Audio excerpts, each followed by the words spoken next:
আমার শালী ঘটনাটা ওদের মধ্যে সম্পর্ক প্রায় 3 বছরের। তো ইদানিং এ ছেলেটা একদমই অন্য মনোভাব দেখাচ্ছে, আর ওর কাছে এইভাবে কম নিতে নিতে প্রায় 3 লাখ টাকার মতো নিয়ে নিছে। এখন আমরা খবর পাইছি ওরকম, হ্যাঁ।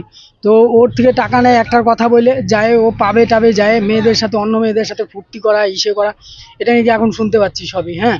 তো আমার বোনের এখন ফোনটা খোলা হয়নি, ফোনটা খুললে আরো বুঝতে পারতাম। তো এতটুকু আমার কাছে খবর আছে, ও আমার বোনের সাথে সর্বত্র এখানে প্রতারণাই করে গিয়েছে, হ্যাঁ। তো আর আমরা এখন শাস্তি চাই, যেভাবে হোক আমি ওর শাস্তি চাই। আমার বোন হারিয়েছি, আমি তো আর আমার বোন পাচ্ছি না, আমি ওর শাস্তি চাই। ওদের প্রায় 3 বছর হয়ে গেছে। এরকম ঝগড়া লাগতেই থাকে, মানে ঝগড়া লাগতে থাকে। আমার বোন কত সহ্য করবে? ও প্রায়ই অন্য মেয়েদের সাথে এরকম চ্যাটিং, এইটা সেইটা, হ্যাঁ, এটা নিয়ে মেন সমস্যা। আর ওকে বোঝানো অনেকবার বোঝানো সত্ত্বেও বোঝে না।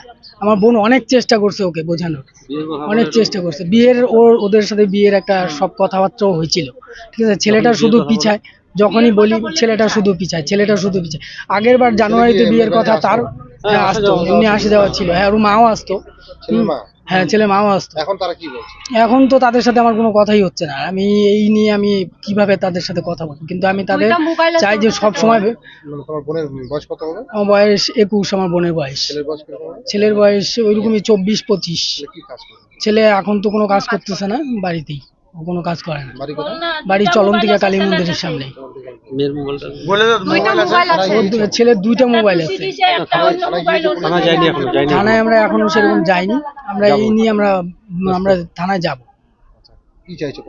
প্রশাসনের কাছে এটাই চাইছি, আমাদের যেন সহযোগিতা করে। আমরা গরিব মানুষ, আমাদের সেরকম সামর্থ্য নেই, তো আমাদের যেন সহযোগিতা করে। ছেলেটা যেন উপযুক্ত শাস্তি পায়, আমি এটাই চাই। এটা উদয়নগর, উত্তরকন্যা, উদয়নগর, শ্রীরামপুর।